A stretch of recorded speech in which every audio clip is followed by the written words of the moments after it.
এই সম্পদ বিবরণী দাখিল আপনারা এখন দেখেন কর্মকর্তা কর্মচারী বলে না, এখন সবাইকে বলা হয় কর্মচারী। আমাদের গড়ে 15 লাখ কর্মচারী সরকারি, বেসরকারি হিসাব আমরা বলতে চাচ্ছি না, বলার দরকারও নেই।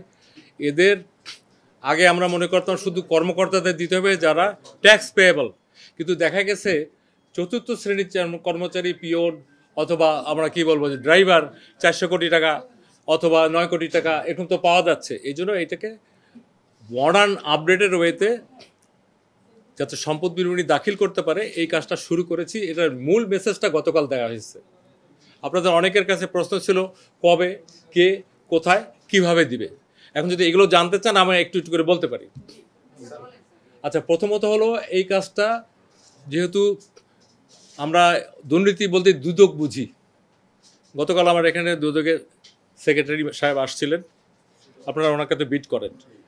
এটা আমরা একটা উপকমিটি, জনপ্রশাসনের সব কিছুর উপরে একটা কি বলবো গার্জিয়ানশিপ দিতে হয়।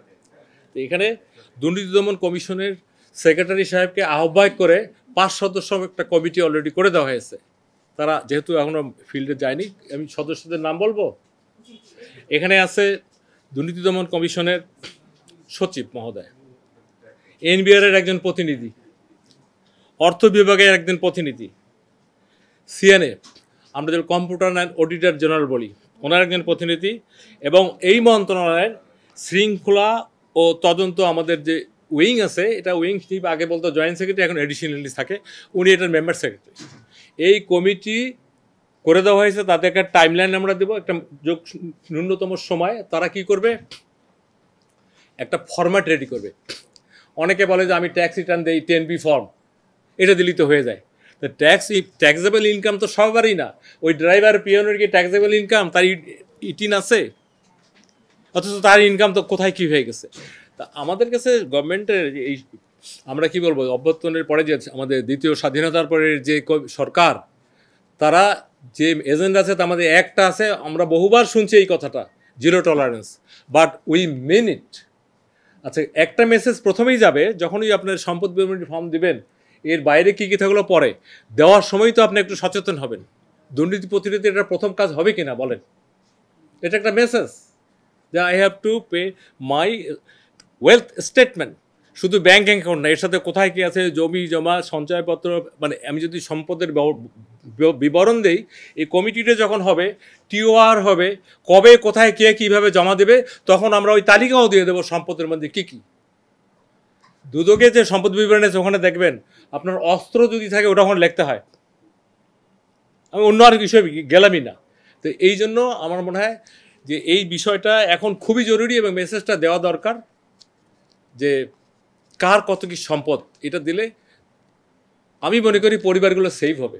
আজকে যে এই ম্যাসাকার সবচেয়ে এফেক্টেড কে হয়েছে, যে ভোগ করছে সে হয়নি, তার পরিবার আমাদের কেন্দ্রবন্ধু। অ্যান্ড আমরা যদি এই কথা বলি, oldest organization in the world is family. এর চেয়ে বড় প্রাচীন প্রতিষ্ঠান আর কিছু নাই। আমরা একটা মন্ত্রণালয় আসছি, এটা একটা প্রতিষ্ঠান। আপনারা এখানে সাংবাদিকরা আসছেন, এক একটা মিডিয়ার প্রতিনিধিত্ব করতেছেন, যারা প্রিন্ট মিডিয়ায় আসছেন তারা একটা প্রতিনিধিত্ব করতেছেন। তো ওই জায়গাটা যদি ঠিক থাকে তাহলে কি আপনার শান্তি লাগবে না? আমরা যাতে শান্তিতে মানুষ ঘুমাইতে পারে, তারা যাতে একটা স্বাচ্ছন্দ্য জীবনযাপন করে, এবং আমরা সামাজিক জীব, একজন দুর্নীতি করে যখন অনেক বড় হয়, পাশের অফিসারটা থাকে, তাই সে সামাজিকভাবে সেও নিগৃহীত হয়। সমাজ এখন এমন একটা পর্যায়ে গেছে, এদেরকে আরও ডিগ্রেডেশন করে, তুমি আয় করতে পারো না। কিন্তু এটা থেকে আমরা নিষ্কৃতি চাই। দিন শেষে এবারও প্রমাণিত হইল, যার সম্পদ কম, যার স্বচ্ছতা আছে, যার লোভ নাই, সেই সুস্থ স্বাভাবিক জীবনযাপন করছে। এই সূত্রে একটা কথা বলি, সরকার তো বহুবার চেঞ্জ হয়েছে, এইভাবে কেউ পালায়? বাইতুল মোকাররমের খতিব কেন পালাবে? উনিও তো পালাইছে। আমার ব্যাচমেট, আমি তো অনেক আগে চলে গিয়েছিলাম, সরকার এখানে এনেছে, সরকার আমাকে জনগণের কাজ করার জন্য, আমি তো পালাইনি। আমার ব্যাচমেটরা যারা মাননীয় সংসদ সদস্য হয়েছেন রিটায়ার করার পর, তারাও পালাইছে। সংসদ সদস্য হয়েছে আমার ব্যাচমেট কয়েকজন, টিকিটের এমপি। আপনাদের কাছে আমি জানি না what is the message, by I am talking very hard and reality, যেটা আমরা দেখছি। দ্বিমত থাকতে পারে, কিন্তু this is the reality. 15 lakh হলো কর্মচারী।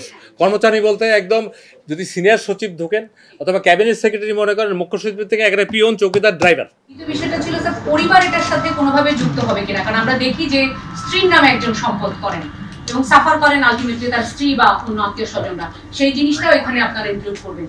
এখন আমি যদি বলি স্ত্রী তো সাবালক, তাই না, এবং ওনার 18 আছে, ওনার কেসটা উনি নিজে ফেস করবেন।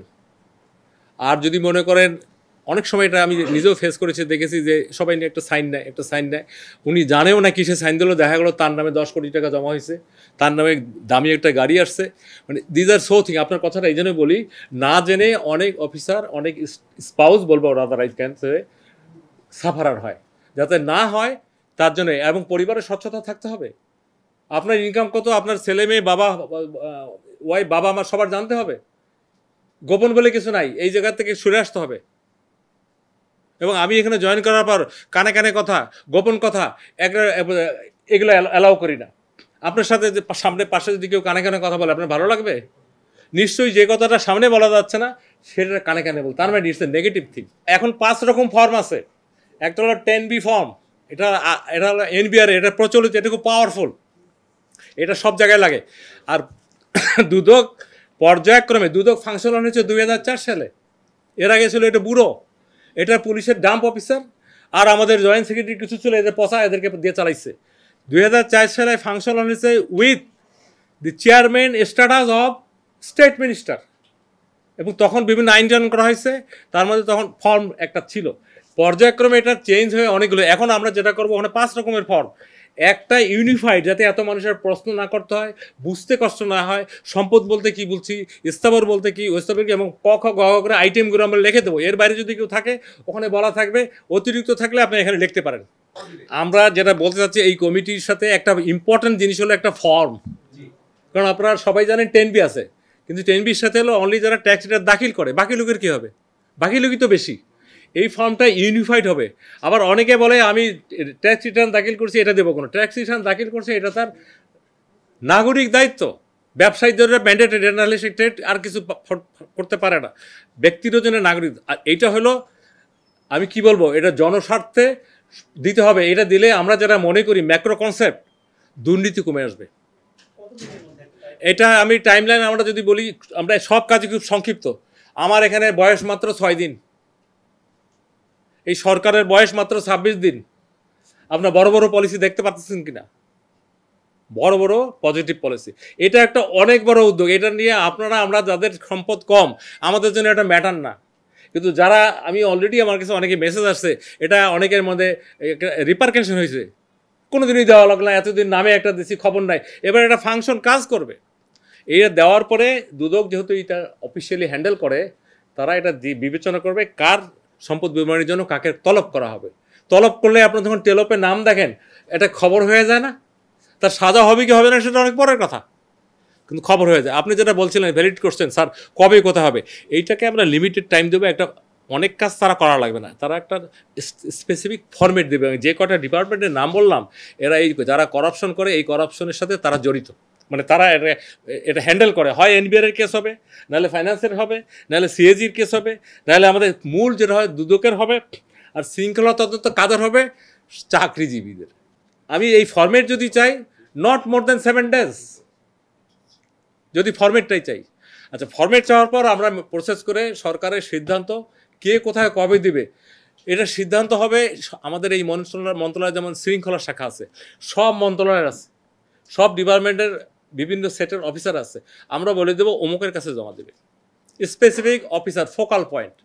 সেটাও আমরা মন্ত্রণালয়গুলো নিজস্ব আছে, যেখানে নাই ডাইরেক্টরেট আছে, আমাদের কিছুগুলো extension of the government organization আছে। মানে একেবারে নিম্ন স্তরের অফিসার, নিম্ন স্কেলের অফিসার পর্যন্ত এটা পৌঁছাই দেবো। 7 দিন পর পেলে আরও 7 দিন যদি আমরা টাইম নেই, within 15 minute it will be functional. তখন আমরা ওইখানে বলে দেবো কবে দাখিল করতে হবে, অথবা কোন তারিখের মধ্যে দাখিল করতে হবে। আমি প্রথমে বললাম এই কমিটি আমাদেরকে 7 দিন দেবে, আমরা হয়তো আরও 7 দিন এটা টাইম নেব। উইদিন 15 days আমরা হয়তো এটা অফিসে পৌঁছে দেবো। সেইখানে টাইমলাইন বলা থাকবে কবে জমা দিবে, ওটা একটু বেশি টাইম দেবো, এটা প্রথম। এবং প্রতি বছর আমরা হয় বলে দেবো 1 জানুয়ারি অথবা 1 জুলাই। আমরা 2 সিস্টেমে সরকার চলে। ফাইন্যান্সিয়াল ইয়ার এখনও আমাদের জুলাই জুন, আর আমাদের একাডেমিক অথবা ইয়ার ক্যালেন্ডার জানুয়ারি ডিসেম্বর, তা আমরাও ইয়ারটা বলে দেব। আমাদের দায়িত্ব হলো সারা Bangladesh. I am talking about 15 lakh. এটা আমরা অবশ্যই বলে দেব। জমা না দিলে কী হবে, দণ্ডটা কোথায় হবে, কিভাবে তার বিরুদ্ধে ব্যবস্থা নেবে। কারণ সব কিছুর যদি নেগেটিভিটি না বলেন, পজিটিভ জিনিস আসবে না। ওরা যদি বলে জমা না দিলেও আমি যা, তাহলে দেবো কেন? জমা না দিলে খবর আছে, এবার সোজা কথা, আইনানুগ খবর। খবরটা আমরা ওই চিঠি যখন দেবো তখন দিয়ে দেবো। ওই চিঠির মধ্যে খবরটা দেওয়া থাকবে। শাস্তি হবে, শোনেন, আপনারা তো এতদিন অনেক কথা বলছেন, এই সেই $0 হাতি ঘোড়া, এই সমস্ত শুনে আমার লাভ নেই, বলতেও চাই না আমি। আমাকে যে দায়িত্ব দেওয়া হয়েছে সেই দায়িত্ব জনস্বার্থে। আমার দুইটা এজেন্ডা, একটা স্টেট আর একটা সিটিজেন। যা করার, যেখানে যেটা করার, আমরা পড়তে পিছপা হব না। আমাদের কোনো ওই পাওয়ার রিসার্চ করতে হবে না। উইল সেলফ গাইডেড, বিধি মোতাবেক কাজ করব, সাহসের সাথে কাজ করব। That is very important. এখানে আপনাদেরকে আমরা সহযোদ্ধা হিসেবে চাই। যদি 2-4 দিন এরকম পাওয়া যায় বড় করাপ্টেড, দেয় নাই, তাকে ফোকাস করে নিউজ করেন। আমাদের একটা জিনিস বলতে হবে সামাজিকভাবে, চোরকে চোর বলতে হবে, সে যত বড় যেই হোক। এইবার প্রথম দেখতেছেন তো, শুধু চোর না, ডাকাত, আরও অনেক শব্দ যোগ হয়েছে, পাচারকারী, এই সেই লুণ্ঠনকারী। কি হয় নাই? আপনার আমার টাকা, আপনি আমি এর চেয়ে ভালো থাকতে পারি, আমাদের টাকা ওরা নিয়ে গেছে না।